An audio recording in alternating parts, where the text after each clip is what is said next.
Should we take criticisms from others? Who are they to say how our lives should be lived?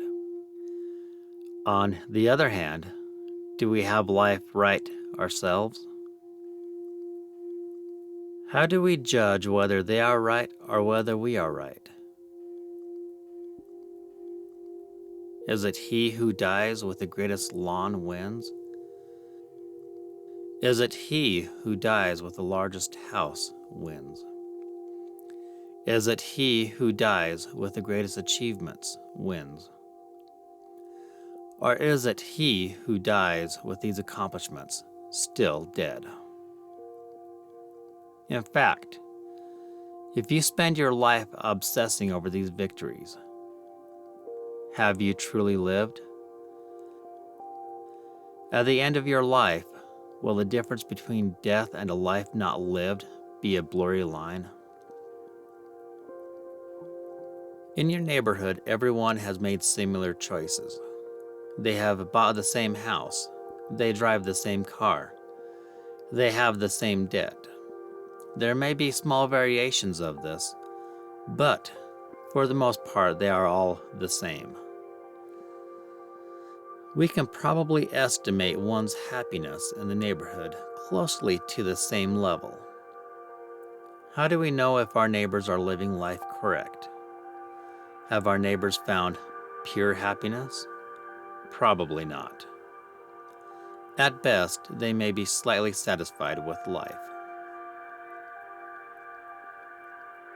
In society as a whole, they all have somewhat similar houses, drive somewhat similar cars, live lives somewhat similar to each other.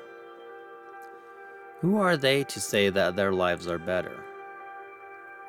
In society, if there is one fool, there are most likely many. You have built your castles. You have erected your towers. You have sculpted your life into a monument for all to see. But where is the happiness? Where is the joy?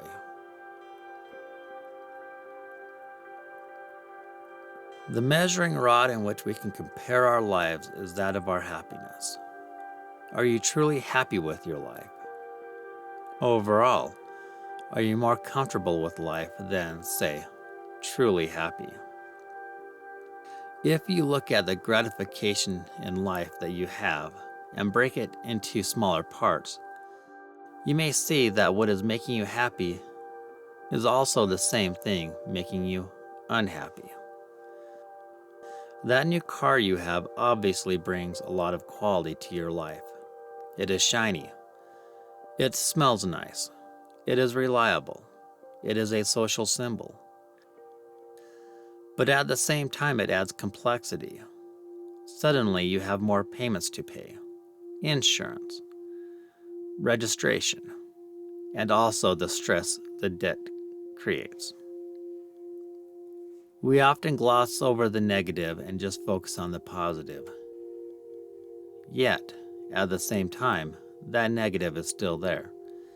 It still affects us. We cannot be truly happy with our lives as long as it is there. At most, we may be just content.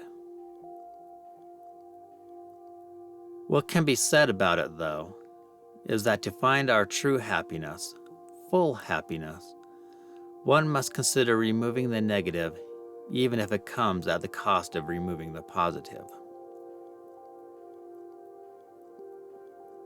Would your life be better if the car you drove was more appropriate for your current finances? Do you really need a multi-acre mansion? Could you trade your large house for a smaller home base for adventure? What would it look like if you let go of complexity and materialism in exchange for freedom? Has society lied to you for so long that you have accepted it as truth?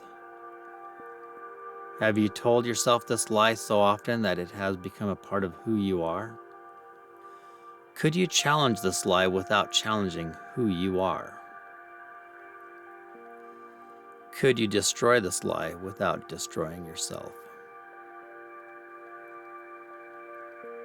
Is it too late to ask these questions? Is it too late for happiness?